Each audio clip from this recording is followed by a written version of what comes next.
know if you've been on a call before. I'm a little hoarse still, but I'm getting there. If anyone's had the flu, you know what it's like. It just knocks you right out. So I apologize for a cough or a sniffle here or there. I can tell by the number of people on the call that I'm not alone in having challenges in the topic today, or the topics today. Time management is one of those things that I think I struggle with, and I have struggled with my whole life. I used to be quite good. I'm quite good at planning, generally speaking, and I'm generally goal-driven. But time management, I'd say in the last 10 years, has basically cut me off at the knees in many ways. So I've had to adjust. So this is as much as it's a learning for you folks, it's a learning for me too. It's constantly reminding myself of what I should and shouldn't be doing. So thank you for joining the call today. I think one thing with time management is that our world has shifted. So when you look at time years ago, our lives were, I guess, not always better, but simpler in many ways. The world has changed and evolved. Communications has changed. It's instant, it's constant. And we've got a workforce and type of work that we do is more knowledge-based. It's very service-oriented to some extent. So we're constantly being bombarded with information. And with that information, we have to make decisions around choosing not just which is important and which isn't, but which is the most important among many important things. So we're busier for sure, guaranteed. We're all busier than we were probably 20 years ago, if you're old enough to know that. But are we actually more productive? Do we leave one important project or thing and get drawn into another? And I'm sure everyone can relate to that. Emails, urgent phone calls, client calamities. But does urgent activity help us actually be more productive? And does it actually help us meet our goals? So my thought, I read an article many years ago on what they called attention management. So I'd say as much as we call it time management today, some of it's attention management because of how we pay attention makes all the difference in the world. All right, so what are we going to actually talk about? We're going to look at the significance of time management or attention management. We're going to look at some of the principles, but most importantly, we're going to talk about some tools and tips. Now, again, these are things that you can absolutely embed into your world. I've known people that have taken some of these tips and it changes how they work. If you're like me, you'll be struggling with it, so it's one of those constant reminders of what we are not doing. But at least then you have some tools that you can pull on and say, okay, so I'm in this moment of crisis, I'm just overwhelmed, what can I do? So whether you're one extreme where you're planned and you can implement some of these things, or you're like a little bit more like me and you kind of fly by the seat of your pants a little bit, as you can tell from the calls, I'm not a really planned person anymore, then maybe this is just a little reminder that can get you back on track. We're also going to look at one of the biggest sources, which is why they tag team so nicely, meetings. So when I talk and I do sessions on time management, or I've done even just team sessions and the concept of meetings come up, some people are just meetinged out, depending on the world you're in. Now, I know your industry pretty well. I mean, you're pretty efficient, guaranteed. I know I've worked in the industry. Having said that, not every team is as efficient. And some people have more meetings and some people have meetings on meetings. So we'll look at that. We'll also look at meeting rules and ground rules. And that's the meeting piece will be more in the second session we do, which is next week. We have a close timeline because I got delayed with my flu. So let's start it out. This is quite a few bits to get through. Okay, why is this actually necessary? So why is it important? Tell me what it is. Put in something in the chat. Why is this actually important for you folks?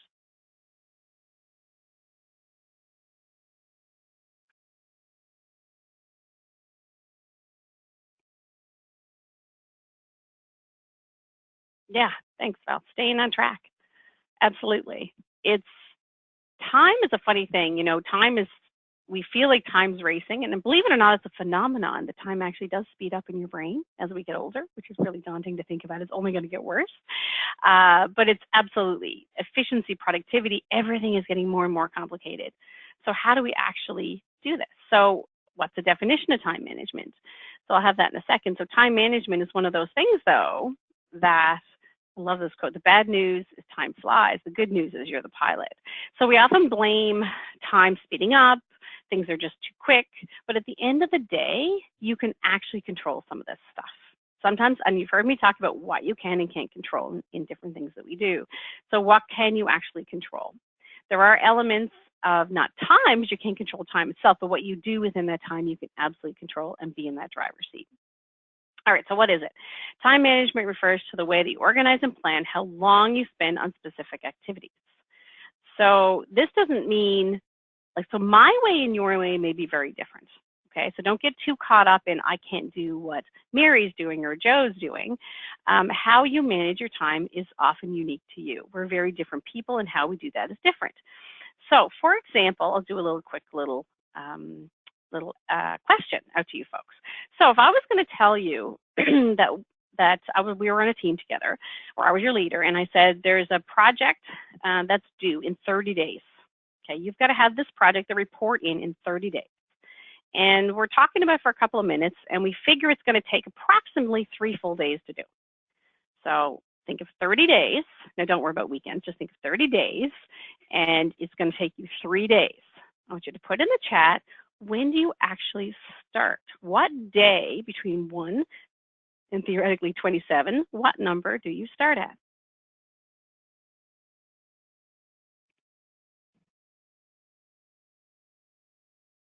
It should be 1. Love that, Penny. Thanks. It's 47. Anyone else? It should be now. Is there anyone that would start on day 25? Anyone? Reason is, yep. So the reason is that we are very different people, and how we work is different. Now, the world actually caters to people that actually start something right away. Okay, the world does do that because we assume people are working on things on a constant basis.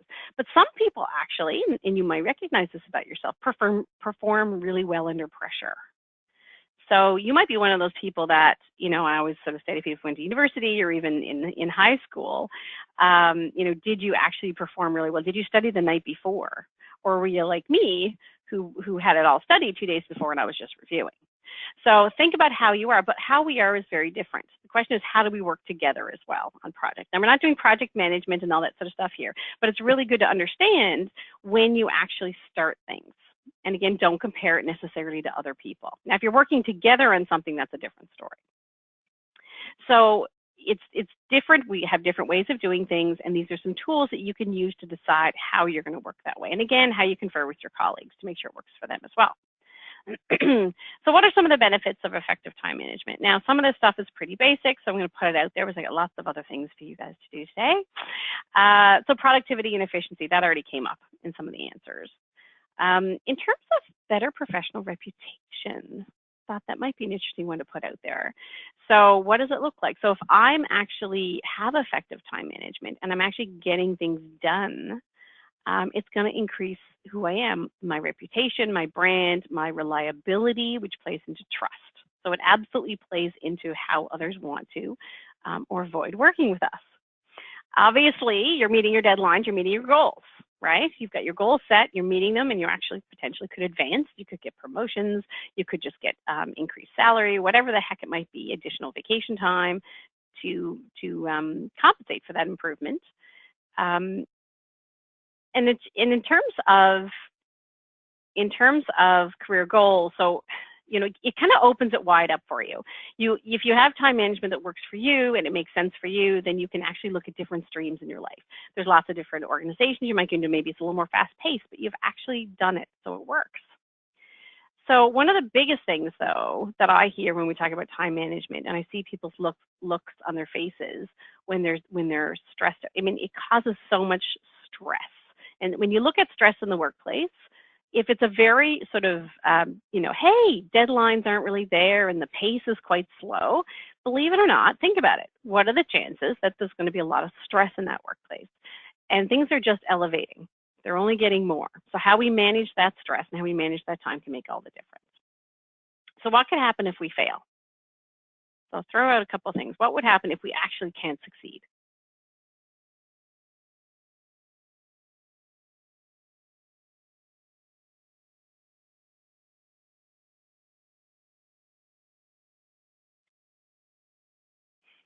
Disappointment, yes. it's hard for a lot of us. We're actually quite goal-driven, many of us. Feeling overwhelmed, feeling like we're not meeting our goals, we can be very hard on ourselves.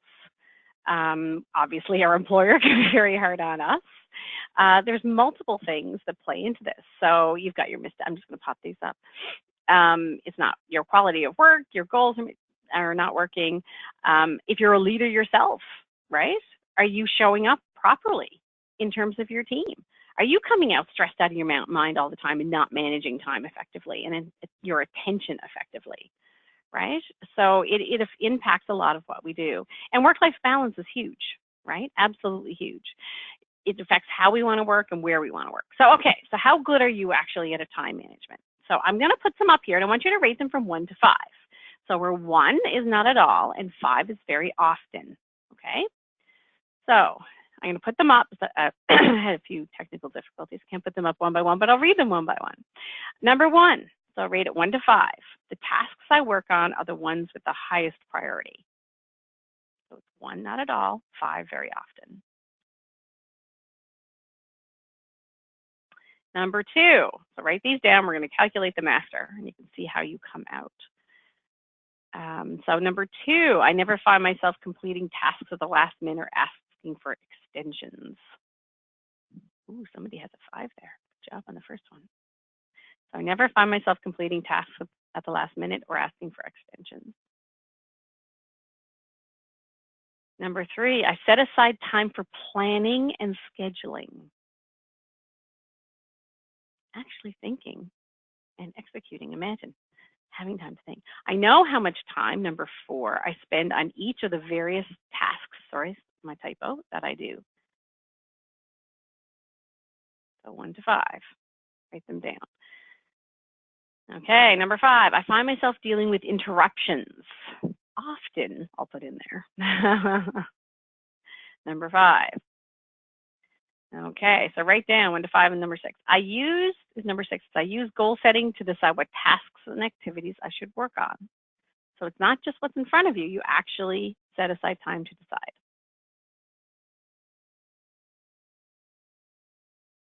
Okay, number 7, I leave contingency time in my schedule to deal with the unexpected. Number 8, ooh, I saw 1 go by there. keep note of it. Number 8, I know whether the tasks I'm working on are high, medium, or low value. So value to you, value to the organization. Already I'm seeing a few people that might be getting some ideas from today. Number 9, when given a new assignment, I analyze it for importance and prioritize it accordingly.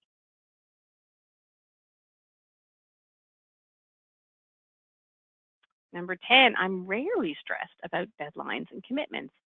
Man, I'd love to be able to put 5 on that one, which I sadly cannot.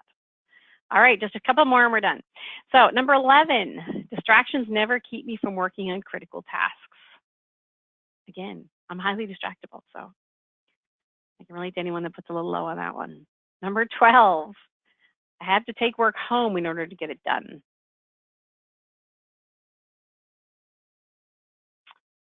Number 13, I prioritize my to-do list or action plan.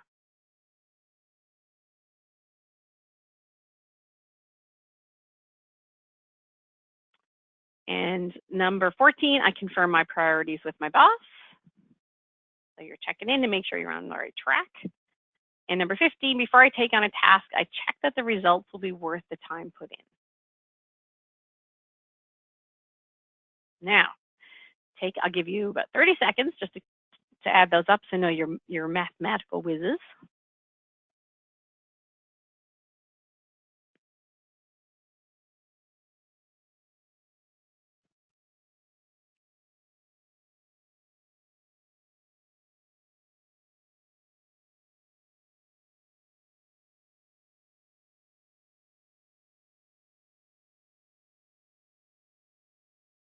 And for those of you that are almost done or completed, so how you scored. Now, rest assured, a lot of people score in the lower ends of these.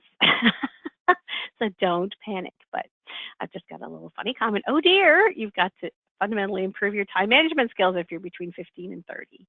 You're pretty good if you're 31 to 45. And if anyone wants to put their score in, feel free. And if someone comes in for, 49, Tara, well done. So if anyone's between 46 and 75, you can still get a little bit better. Ooh, Val's good too. Just think about, number one, what you can tweak, but also how you can help colleagues of yours. There are people like me out there, you folks. 43, well done. There are people out there like me out there that are not naturally good at this stuff, okay? So I don't like to be structured, and I like to have extra time to think, and I, do my own thing. And so if you're like that out there, look to a colleague of yours who actually scored really high and see what you can learn from them as well. But remember, it's unique to you. It's got to work for you to make this effective over a longer period. Now, in terms of, we talk a lot about, I want to be really effective, right, in my role. I want to be really efficient. Now, there's a big difference between the two, and I kind of wanted to share this with you to think about. So oftentimes we get something thrown at us, and we think about, I've got to get it done right. I'll impress people if I get it done right. I'll look fabulous if I get it done right. So that's efficiency. Are you efficient? Are you getting it done? Are you getting it done properly? Are you whipping things in and out? The other element, though, is, are you actually doing it effectively? So we often focus our attention and put considerable energy into doing things just right. But are we doing the right things? And in the world of today and in the future, there's never going to be a shortage of things to do. So how do we know we're doing the right things? So if you think about all the things you have on your plate, think about, are you actually doing are you being effective and doing the right things that other people will look at and go, wow, that's amazing? Or you individually, your career is going to move forward, or your personal goals are going to move forward, are they the right things? Or are you just doing things right? Okay, so we're going to talk for the rest of it. We're going to actually start on some ways to start considering how to do things more effectively. All right, so before I get into some tools, just some common time management mistakes. See if you can tell me a couple. Shoot a couple out in the chat.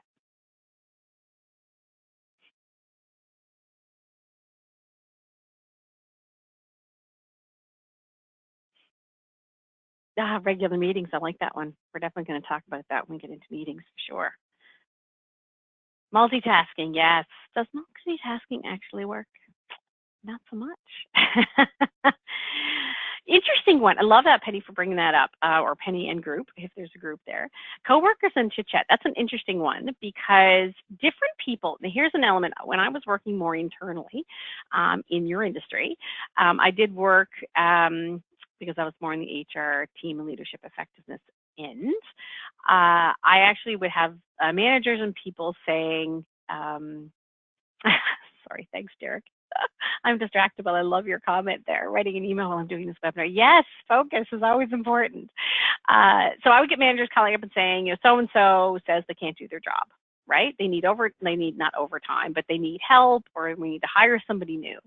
So this really comes down to, how we work. So remember I said everyone's uniquely different. So for example, when I was talking to people, I'd actually learn about them and get to know who they are and say, what do you really want in the span of your day?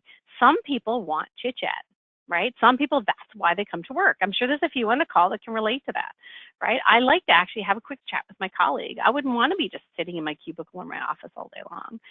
I want to have that social interaction, even if it is 20 minutes or 30 minutes of my day. But recognizing that means you have to be even more efficient and more effective in picking the right things and doing those right things right to be able to get out on time.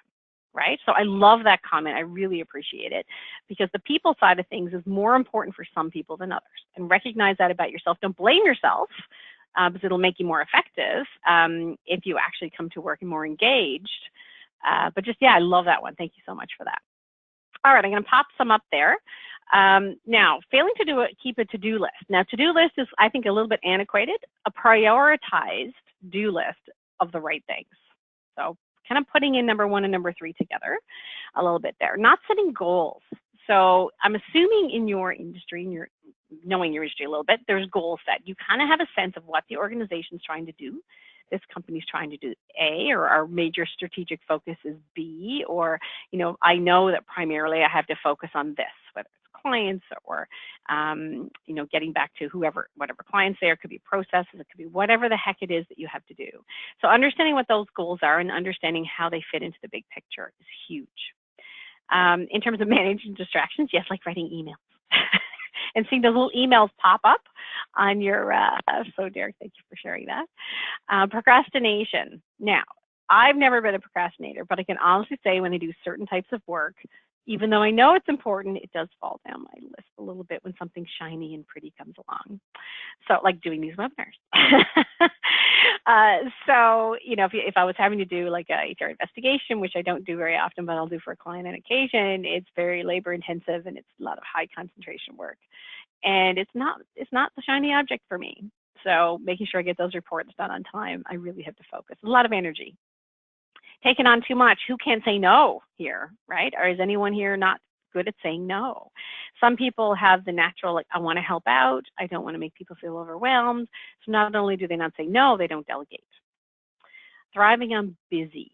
What is busyness? Like being busy. I think as a world, we're constantly finding like a badge of honor from being busy. Oh, how you doing? Oh, really, really, really busy, and this. You know, I would argue that we're hopefully coming past that a little bit. And I think I'm 48 now, and work ethic-wise, that was a big thing when I grew up. You know, how busy you were, we had a sense of how you are as a professional and how good your work ethic was. It doesn't necessarily mean it's true anymore. The world is just busy, period, right? If you're not busy, you know, I'm actually intrigued because I want to know how you do that. Multitasking, as we talked about, not taking breaks. I won't get into all the stats on that, and I'm famous for not doing it too.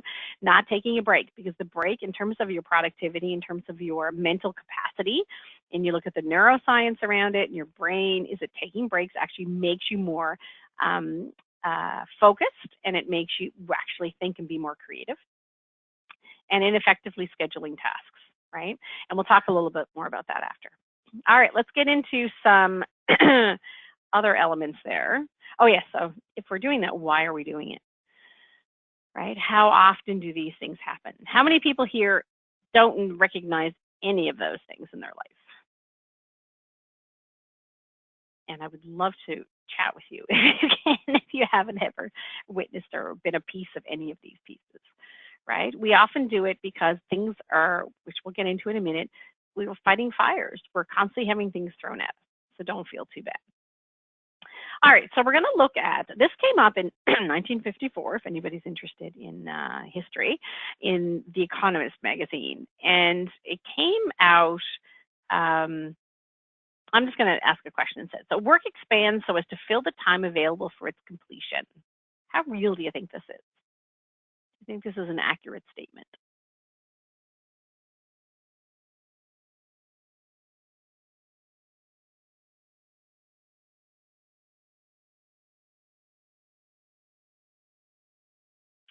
So I guess an example, you know, I'll put out there is, how long does it take you to check your email in the morning? Okay, so think about that. So you're going in, you're checking your email, and you might even do it before you leave now, with because everything's on phones. Heaven knows if they're going to be implanted in our brains down the road. But you know, say you're going to check your email. What if I gave you 40 minutes to check your email? Okay, so before any meetings start, any other work, you have 40 minutes to check your email. What about if I gave you 2 minutes? What do you think would happen if I said, nope, you don't have 40, you've got 2? What would be the difference with 2 minutes?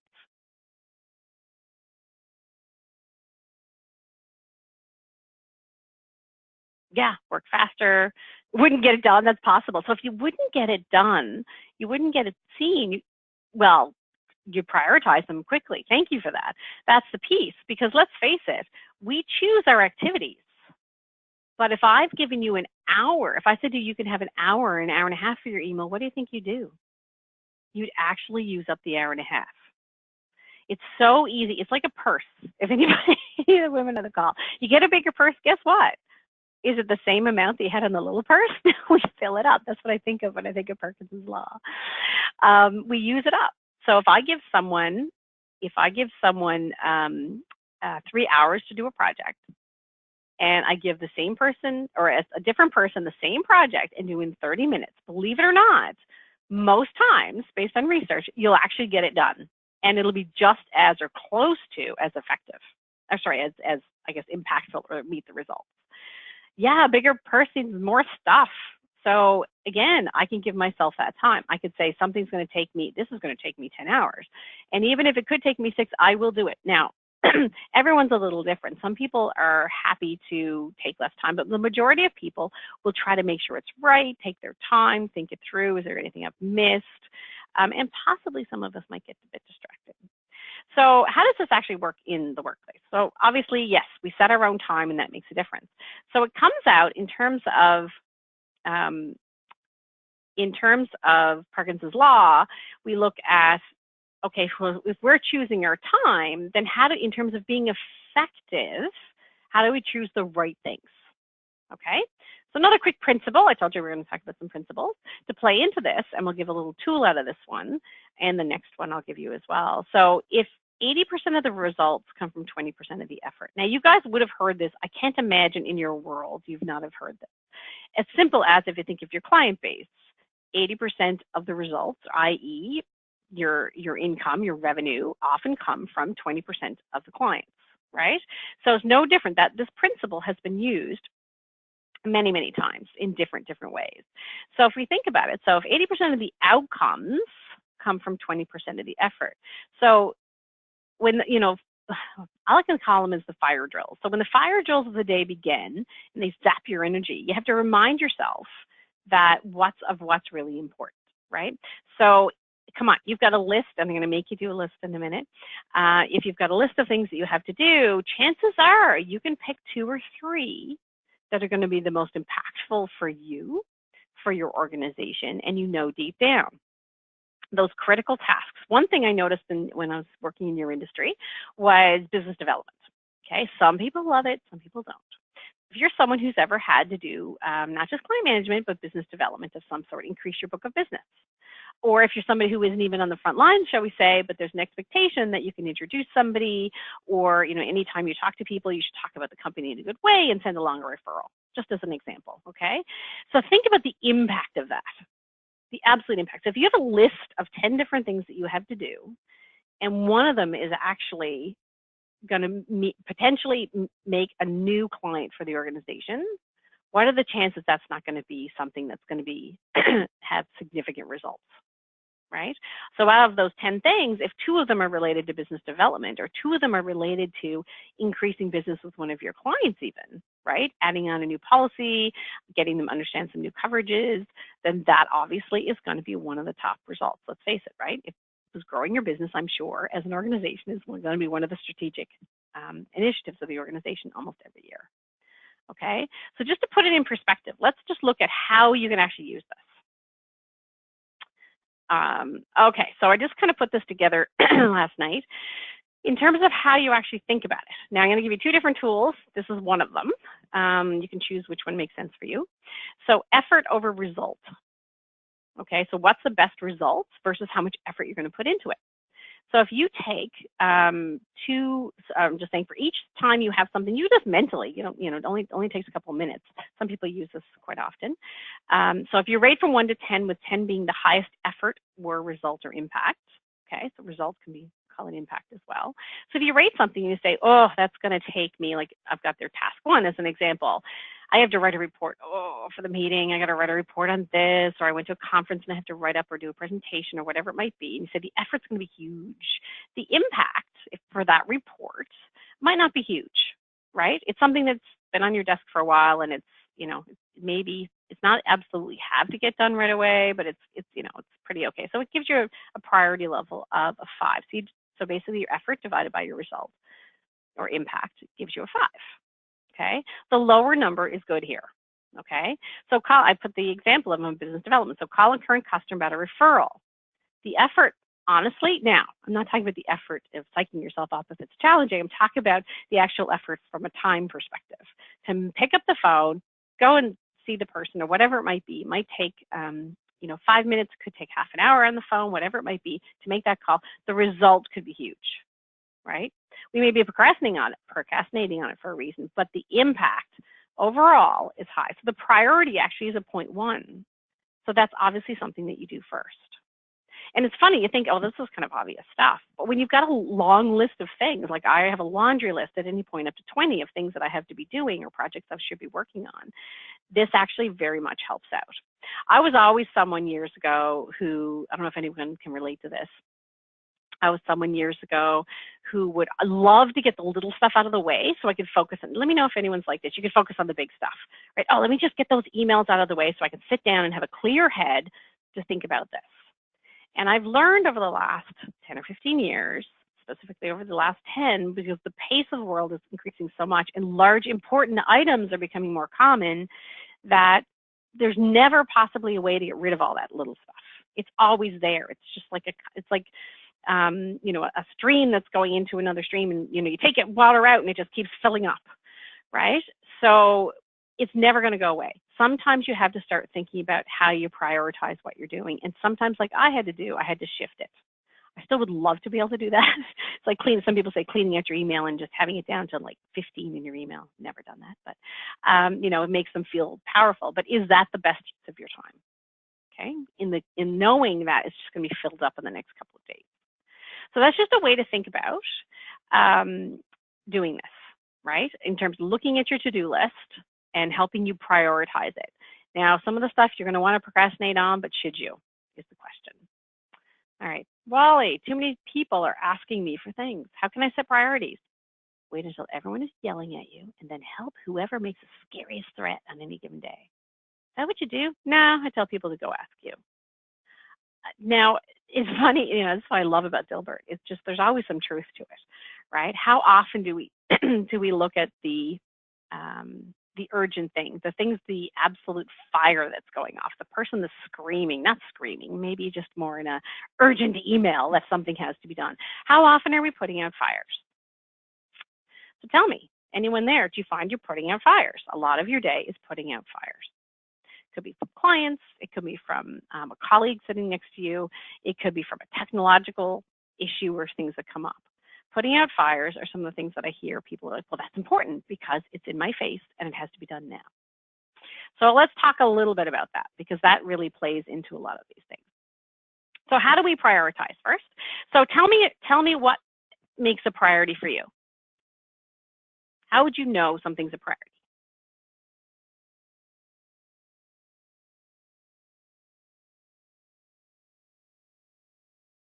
Yeah, deadlines. Absolutely, it could be deadlines.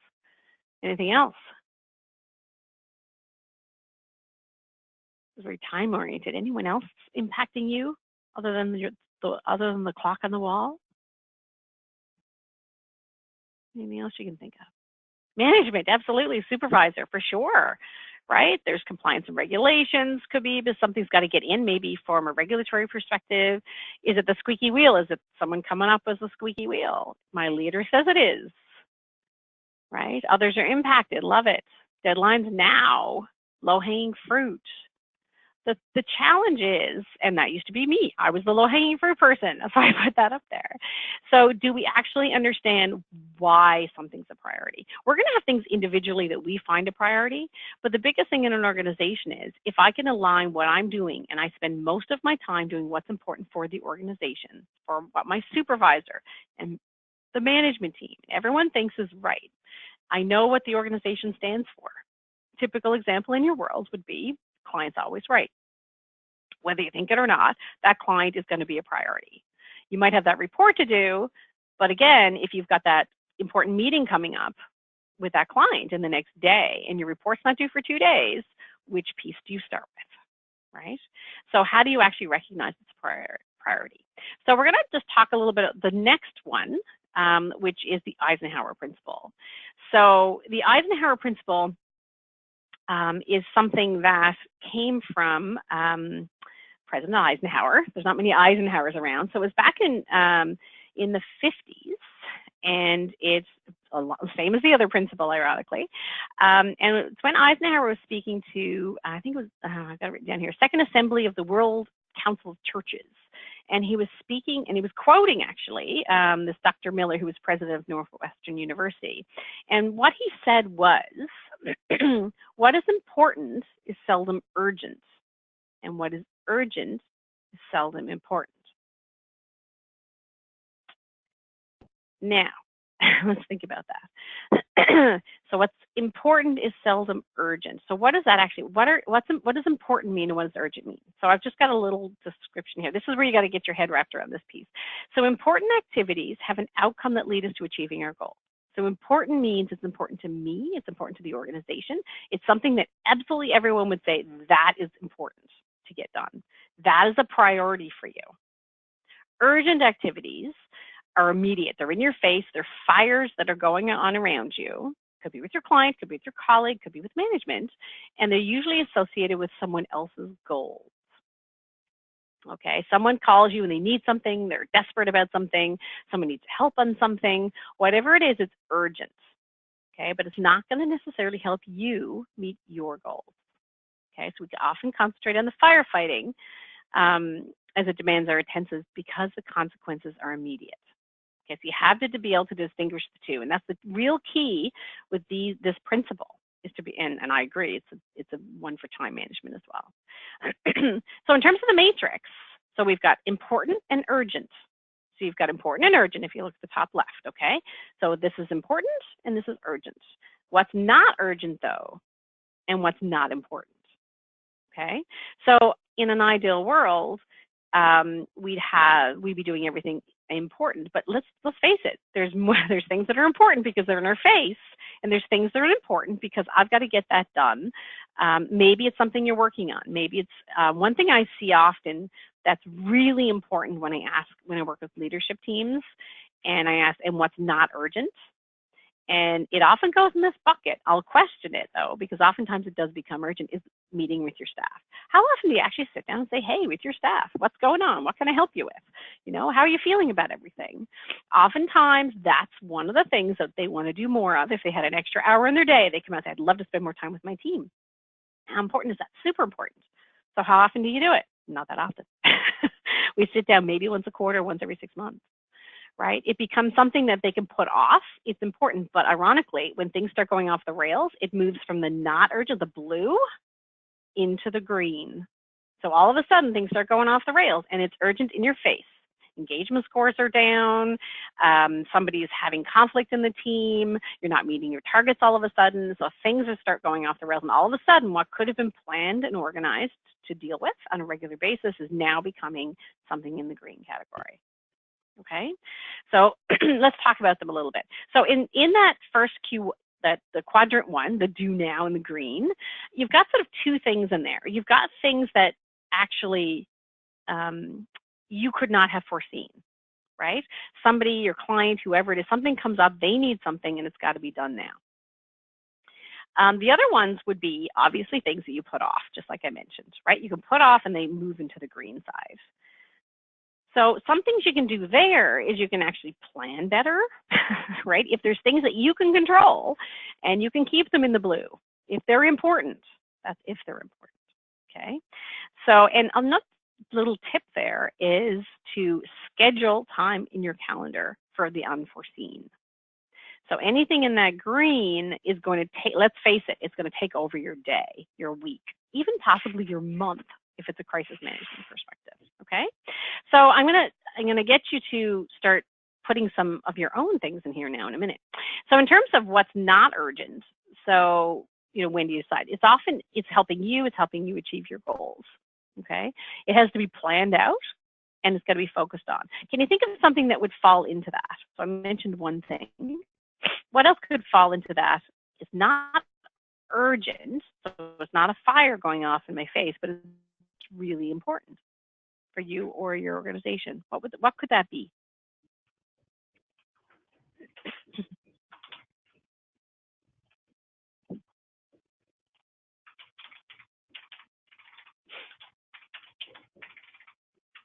Someone might want to go on mute there as much as I'm loving the typing. Hopefully you're putting something in the chat.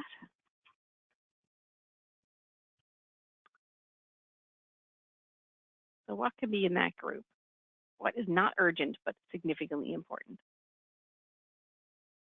Yeah, there you go. Following up on someone for renewal documents. It could be something that, yeah, you got to start working on. Webinars and training, another great one, right? It's something that gets pushed down, and then sometimes, guess what? It's in the blue, but it goes into the green because something that you didn't know hits the wall, right? You make a mistake, you're not as effective. Maybe if it's like interpersonal skills, maybe it's something you're working on. Excellent. Those are absolutely things that fall in there. It could be being mentored, another example, and sort of the training element. Being mentored, learning something new to help with your career. All those things fall into that blue.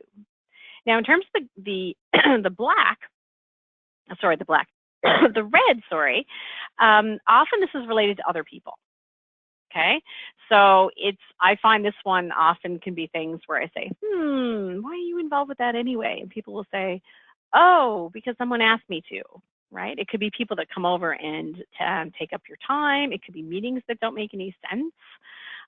We're doing this and it's really not important. Why are we doing this? It could be just saying no.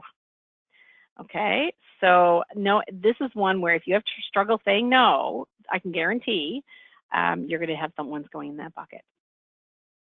So in quadrant 4, it's not urgent and it's not important. So it's just a distraction. So again, everyone's unique in what that could be. It could be anything for anybody because people see different things, different reasons for different things. Okay, I'm reading an article. For me, it might be really good and effective. It might be something that's in my blue quadrant. For someone, like if the article is not applicable to you in your work, maybe it's just distracting you at work. Maybe you shouldn't be getting that email coming through to distract you, as an example. For me, it might be part of my job, and it's something that I've got in my non-urgent important category. Because if I'm going to talk to you guys, I might need to be up to date on research, just as an example. So I want you to start thinking about, we've only got 3 minutes, my time go, when time flies. What we're going to do, I'm going to make you do actually, and for the next session, if anyone's doing the next session, we're just going to do, but the meeting one won't take too long. That'll only take us about 25 minutes or so. So we're going to continue on with this, the Eisenhower matrix, and we're going to talk a bit more around how you actually apply it. So what I'm going to do, if you want to take a minute before we close out for this session in the next 3 minutes or so, I want you to just start making a list of the to-dos. Now they could be to-dos, this is for next week too. It could be to-dos for next week, okay? It could be to-dos over the next 2 weeks. Just list up 10 things that are on your to-do list. Just start thinking about that, or start thinking about something that's on for today even that you can use this for. But then what we'll do next session is we'll take those items. First thing I'll make everyone do is write down their 10 or bring their 10 with them. Make sure they have them. And then we're going to decide where they fall. And I want you to actually start using that. Now, you can start using this now. Like if you walk away today, you can actually use this. I think you've got enough information there. You can always go and Google it. There's lots of information on this and some tools out there you can use to help you do it. So how do you decide where each piece is?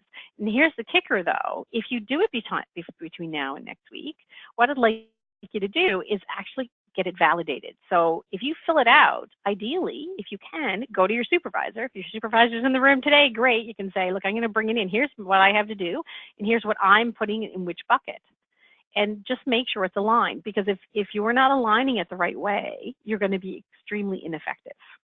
You're going to be thinking you're doing fabulous, and actually you're not. You're not focusing in the right area.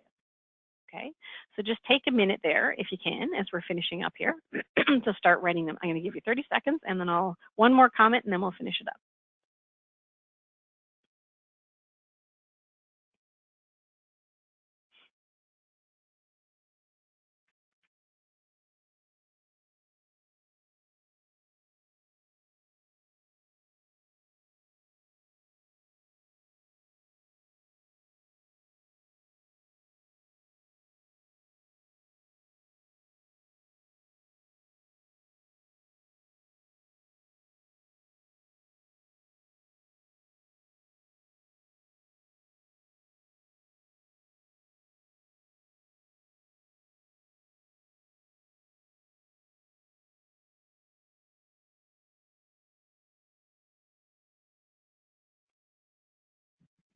All right, so while you're finishing up there, I'm just going to say, so you can actually tie together the 80-20 rule as well here, and sort of that the principle of, we talked about, of effort and impact.